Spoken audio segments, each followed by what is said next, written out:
Quel plaisir, chers amis, de vous retrouver pour de nouvelles chroniques. Et pour conserver un parfum de vacances, je vais vous parler de Vannes. La superbe ville de Vannes, dotée de remparts splendides et de portes moyenâgeuses magnifiques, d'un quartier historique remarquable, protégé par le grand Saint-Vincent Ferrier, dont le tombeau est en bonne place dans sa superbe cathédrale. Et Vannes a montré sa détermination dans la lutte contre la dictature sanitaire de Macronor, Covidor, Tyrannor, en accueillant une très grosse manifestation à la fin du mois de juillet. Les organisateurs attendaient 3000 personnes, il en est venu presque 10 000, dont votre très modeste chroniqueur. Chapeau bas les Morbihanais, la chouannerie n'est pas morte et Macronor, Covidor, Tyrannor peut avoir du souci à se faire du côté de la sombre forêt de Brocéliande. Cela dit, si cette bonne ville de Vannes peut avoir une face lumineuse, elle peut aussi offrir le sinistre visage de la soumission la plus glauque. En effet, quelques semaines avant cette manifestation de juillet, manifestation de la liberté contre la dictature, les élus vanntais ont dérapé grave, je veux dire, en votant une résolution d'une bêtise historique. En effet, les élus LREM ont fait voter, lors d'un conseil municipal, une motion déclarant « Vannes, espace de liberté LGBT ». C'était important de faire voter que Vannes était un espace de liberté LGBT.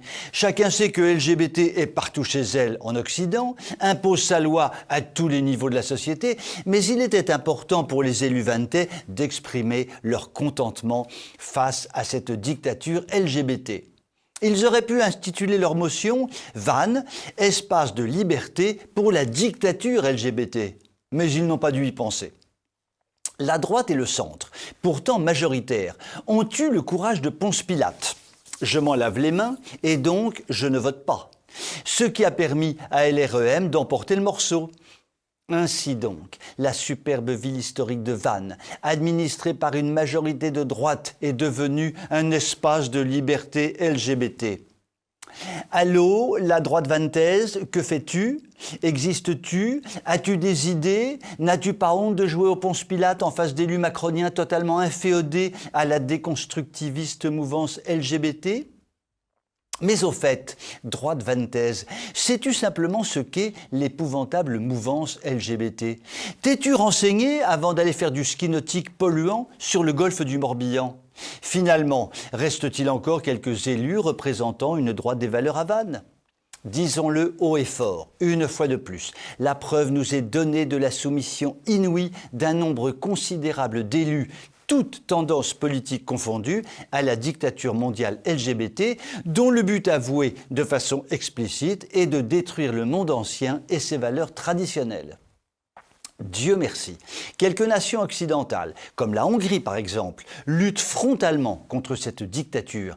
Et l'on voit mal la Chine, la Russie, l'Inde ou les pays musulmans se laisser phagocyter par cette idéologie délétère.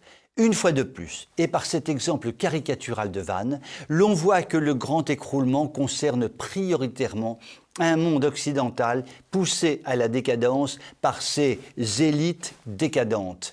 Mais que ces élites se le disent, le peuple n'a pas dit son dernier mot. Je vous souhaite une très bonne soirée.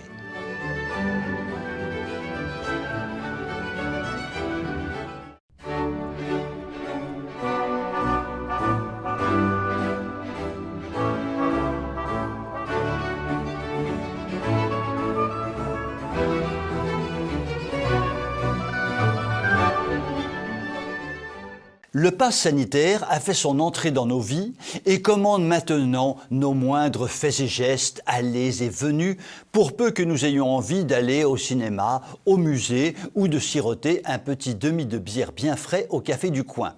Bienvenue au Macronistan. Le gouvernement a essayé de nous en persuader. Olivier Véran a consciencieusement vitupéré, le pass sanitaire c'est bien. Car c'est la santé, et la santé, c'est la vie, et vive les maisons de passe, sanitaire s'entend. Et les gestes barrières complètent utilement le pass sanitaire, sauf dans les maisons de passe, sanitaire s'entend. C'est dans ce contexte de flou artistique et de flou hygiénique que des bandes de militantes de l'association Alliance Citoyenne, des féministes à la sauce halal djihadiste, ont choisi de prendre d'assaut plusieurs piscines municipales pour imposer leur tenue fétiche, le burkini. Un acte de désobéissance civile contre les règlements des piscines françaises que ces féministes jugent discriminatoires. La mairie de Grenoble, aux mains des écolo-bobos qui habituellement font plutôt de la surenchère dans le gauchisme, a pour été quelque peu embarrassée. Que dire, que faire sans passer pour d'ignobles islamophobes? Cela a donné des insomnies à l'adjointe chargée de l'éducation populaire et de la démocratie ouverte. Non, je ne blague pas. À Grenoble, il y a vraiment une adjointe avec cet intitulé de poste. L'on raconte qu'elle est apparentée au roi de Corée du Nord. La chance! Moi, qui suis bête à manger du foin, je ne sais pas ce que c'est que la démocratie fermée. Ça doit être quand on est confiné mais qu'on reste en démocratie. Donc, l'adjointe à l'éducation populaire et à la démocratie ouverte a dû écouter les doléances des militantes islamo-féministes. Plus islamo que féministe d'ailleurs.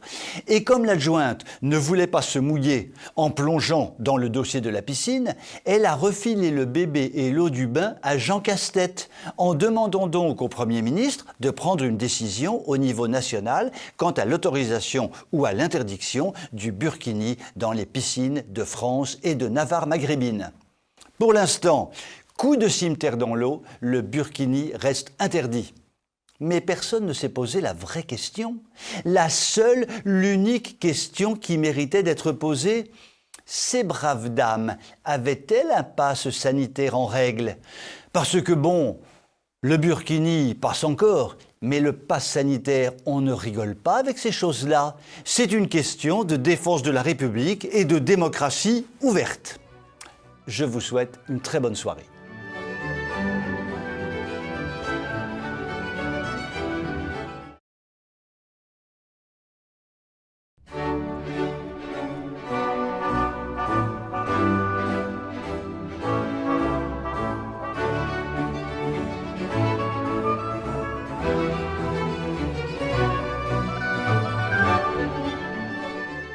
Nous le savons, nous le subissons et nous espérons ne plus le subir en 2022. Le gouvernement se livre en permanence à un numéro d'équilibrisme fondé sur le « en même temps ». Reconnaissons-le, il a une capacité inouïe pour concilier ce qui est inconciliable, pour réconcilier ce qui est irréconciliable.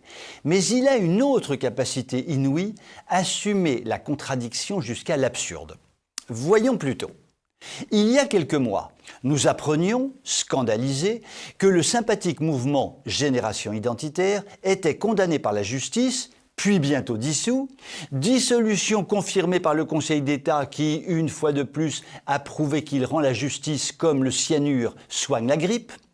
Génération Identitaire était interdite en raison notamment de ses actions coup de poing sur les frontières françaises, les Alpes et les Pyrénées notamment. Enfin, coup de poing est un grand mot car l'association s'était contentée d'une petite manifestation festive en haut de cols enneigés et vide de toute population. En réalité, que reprochait-on à ces jeunes gens? De s'être pris, pendant quelques heures, pour des policiers en bloquant symboliquement une frontière par laquelle passaient des clandestins guidés par des associations françaises gauchistes. Bref, l'État leur reprochait de faire le boulot de la police des frontières à la place de la police des frontières, alors même qu'ils n'ont ni le droit ni l'autorisation, n'étant que des citoyens lambda comme vous et moi. Bon, soyons clairs, tous ces jeunes gens avaient seulement une bonne trombine de blancs sympathiques propres sur eux. Bonne tête, blanc de blanc, sympathique, propre sur eux, au moins 4 motifs de condamnation. Bande de voyous, va. Non mais, vous pouvez pas avoir une tête de noir comme tout le monde? Ils ont bien mérité leur dissolution. Et puis, l'eau a coulé sous les ponts et l'immaculée neige des sommets a fondu sous le soleil estival. Et nos élites politico-juridiques ont viré de bord. Covid oblige. Aujourd'hui, avec le fameux pass sanitaire, un restaurateur, un cafetier ou un tenancier de cinéma peut tranquillement faire le boulot d'un policier en demandant à vérifier l'état vaccinal de monsieur et de madame Michu, venus déguster un cappuccino, dévorer des rillettes de cochon halal ou visionner un film débile. Ça, par contre, c'est autorisé et c'est même encouragé par Casse-Tête, Véreux et consorts. Et cela a même un nom. Cela s'appelle la police participative. Finalement, les identitaires n'ont eu qu'un seul tort, celui d'être en avance sur leur temps. Cerise sur le gâteau au Covid, les policiers, eux, ne sont pas soumis à l'obligation vaccinale et ils vont pouvoir contrôler ceux qui font des contrôles et ceux qui doivent être contrôlés pour vérifier que tout se passe sanitairement bien. Un peu comme si un gars complètement bourré était autorisé à vous faire souffler dans l'alcotest.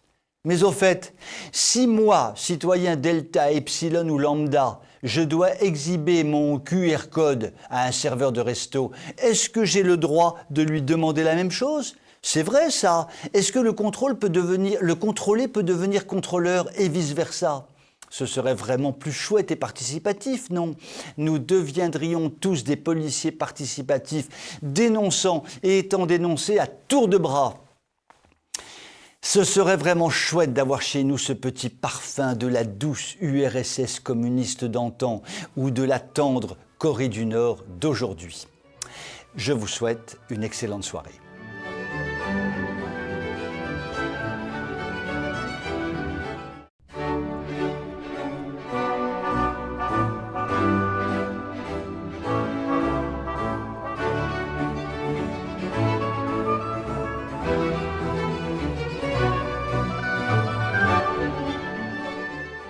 Au pays de la CGT et de Sudrail, nous pensions avoir le pompon en termes de corruption par l'esprit syndical. Eh bien non, nous sommes battus. Et par qui, je vous le demande ? Par l'Union européenne. L'Union européenne, en effet, ou plutôt la Cour de justice de l'Union européenne, a rendu un arrêt pendant l'été par lequel elle affirme que les militaires des États membres sont soumis aux mêmes droits de travail que n'importe quel travailleur, sauf lorsqu'ils sont en opération. Et c'est là qu'est l'os. En France, les forces armées sont censées être disponibles en tout temps et en tout lieu. En fait, pour la Cour européenne, il existe deux catégories de militaires. Ceux qui se battent, les vrais, les durs de durs, et tous les autres qui accomplissent des tâches de santé, de sécurisation, de secours aux populations. Et eux, ma foi, ils ne valent guère mieux qu'un cheminot de la SNCF mal embouché. Bon, que les cheminots qui regardent TV Liberté me pardonnent, je ne les vise pas, mais ils voient très bien ce que je veux dire. Le dit arrêt de la Cour de justice a fait bondir Florence Parly, la ministresse des Armées. Mais à quoi sert de bondir ? Il faut partir à point. On est dans l'Union européenne ou on ne l'est pas, Madame la ministresse. Et comme vous êtes une européiste en diable, il faut bien que vous acceptiez les conséquences de vos amours diaboliques. Maintenant que nous sommes pieds et poings liés dans ce satané bazar de fourbi de trucs, comme dit le capitaine Haddock, nous sommes un peu comme qui dirait obligés de nous soumettre à ces injonctions. Pourtant, une armée fonctionne 24 heures sur 24 et 366 jours sur 365. Elle est dans un état d'urgence permanent. Elle ne s'arrête pas à 17h30 le vendredi soir pour cause de RTT, pour tirer le rideau et aller siroter le pastis.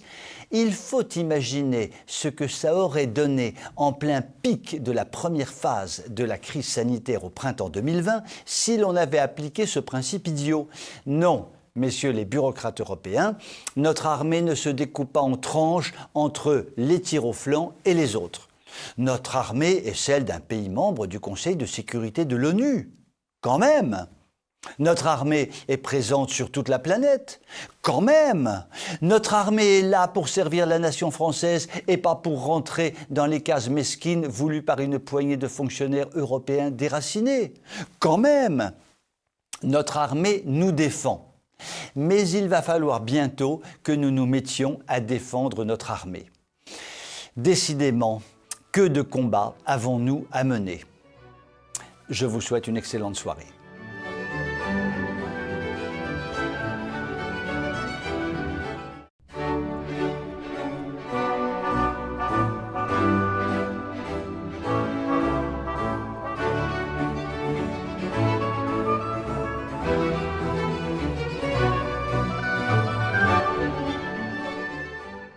Les imams en ont rêvé, le Covid l'a fait.